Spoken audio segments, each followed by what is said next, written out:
and welcome to our channel. My name is Mark Braxton. This is Dad Tech, Braxton Family.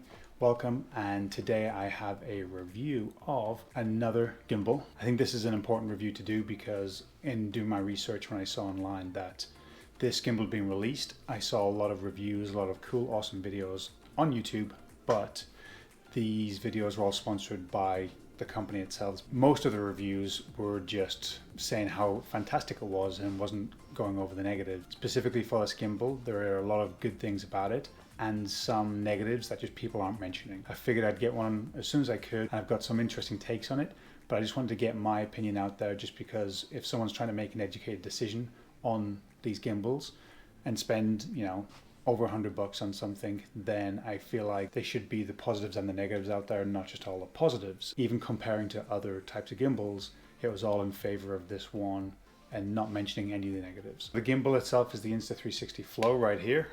I genuinely actually really like this, but I just wanted to point out a few things that I think are very important. I think there's some very great scenarios to use this, and then there's some scenarios that you may want to use a different type of gimbal. I'm going to go straight into the negatives, and the biggest thing, a lot of people were talking about how the grip is very unique and how other companies haven't done this before, but I want to point out a few things about it. You do have a grip that can extend, which is great, so it'll give you a better purchase. That's how it kind of fits my hand, and my hand can get on it, but it's a little bit tight. It's kind of cool, but this thing is pretty flimsy. It's moving around, it doesn't lock in place too good, it doesn't feel all that solid. So yes, you can get a better grip on it, but it's not fantastic.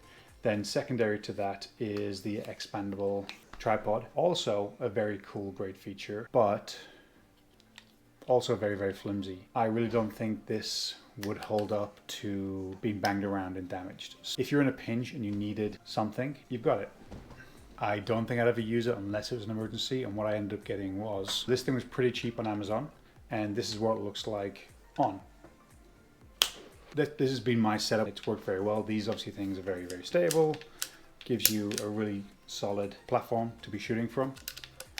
I did a little bike ride with my son. I'll probably put some footage in there about that just to kind of test this one against the one I'm using right here, which is the Smooth 5S. And I just wanted to put the two of them through the paces in a little bit of an action scenario with my son riding around on his bike and in his Lightning McQueen car. All I would do is I would plunk this thing down on the side of the road or on the sidewalk, hit the tracking, it was good to go. I trust this so much more than I trust these things. So if you do think you want to use the tracking feature and you want to place this somewhere, I just recommend something like this, or some of the smaller ones you can see that you can screw into the thread on the bottom. That just give a better platform for shooting if you're going to place the gimbal down. My one negative against this gimbal is where a lot of YouTubers are talking about, a lot of reviewers are talking about how this is the best thing they've ever seen.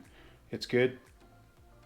The idea is good, but the implementation, doesn't give you the best platform.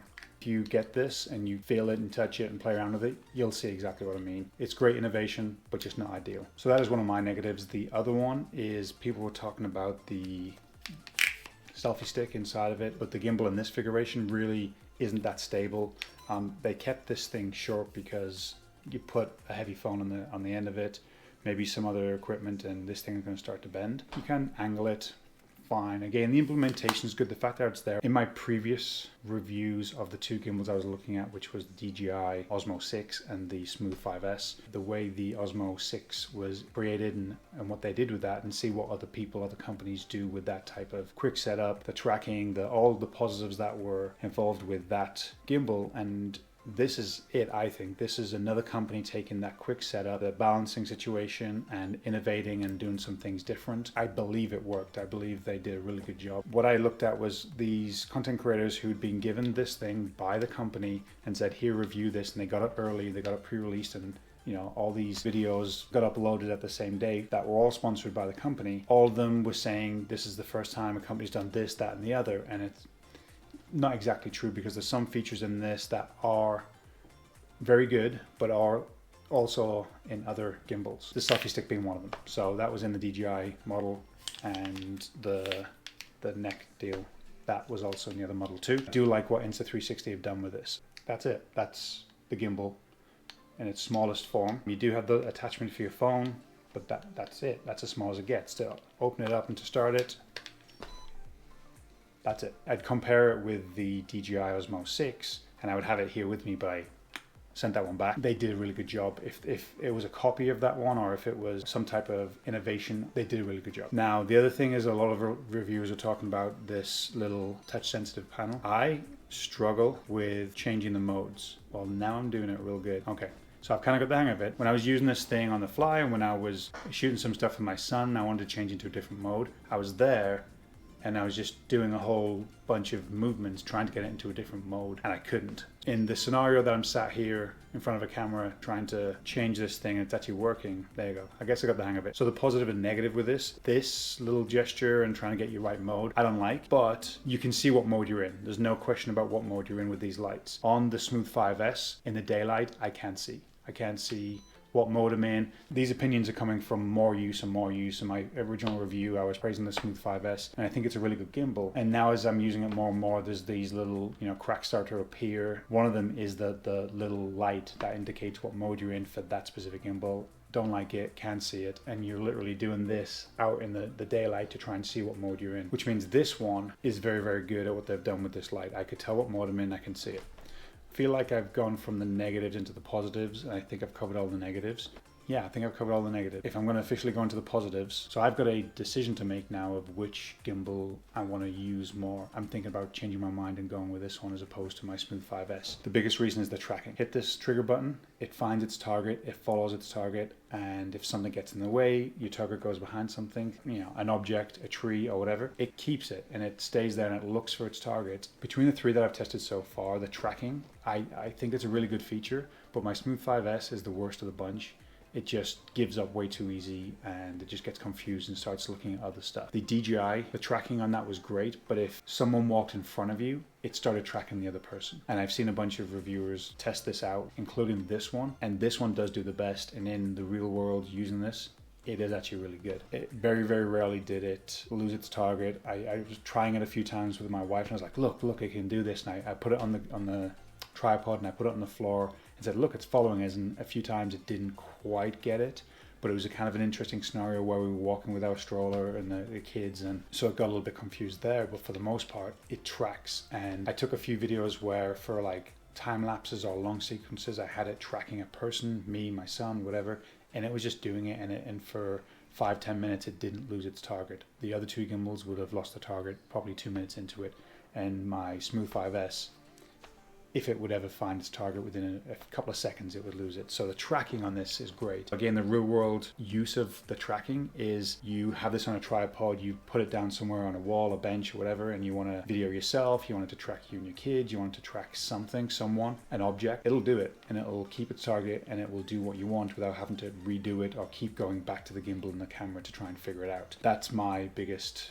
positive about this thing. The quick setup, really you can't beat it. Fantastic. The quick balancing, the instant balancing setup, that's it. So another negative I thought of, this was the biggest criticism I had with the DJI. Now I'm probably going to sound like a bit of a hypocrite here because my biggest problems with the DJI and the things I liked about it and the things I didn't like about it were game changers and deal breakers for me. This does all the positives better and the negative is still there, but I think the positives now outweigh that one negative or the main negative I had with the DJI Osmo 6. I was talking about in that review, feel free to go and watch it, but I was talking about in that review where if you're going to do professional video making or whatever, you want a little bit more of a professional gimbal than just say a social media setup, then my Smooth 5S does that because of the way you can get all the different angles you want, you can get low to high, all that stuff. I talked about it in that review. This one and the Osmo 6 don't do that. As soon as you get into some of these pitch movements, you're hitting certain limits in what the gimbal can do. It's limited right there in that movement, in that pitch movement. When you're trying to get a real low shot and real high, it doesn't do it. You're hitting these limits and then it kind of freaks out a little bit, and especially if you're tracking something.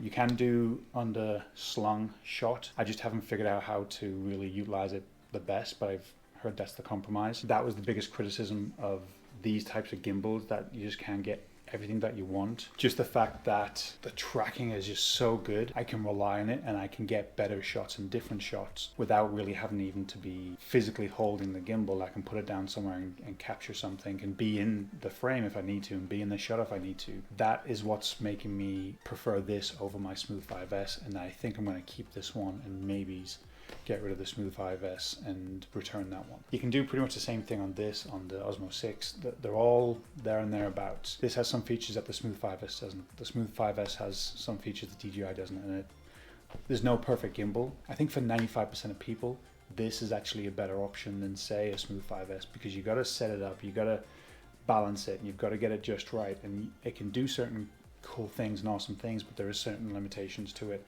and it just makes it a little bit more complicated. So if I'm going to put it in this scenario, if I'm going to give my wife a gimbal and say, hey, video me and my sons doing something, video this, video that, she's going to be able to use that one so much easier than this one, than the Smooth 5S. That means we can get more because I can hand that off to her. She can operate it, and or even a family member or somebody else, or even, I don't know, a kid.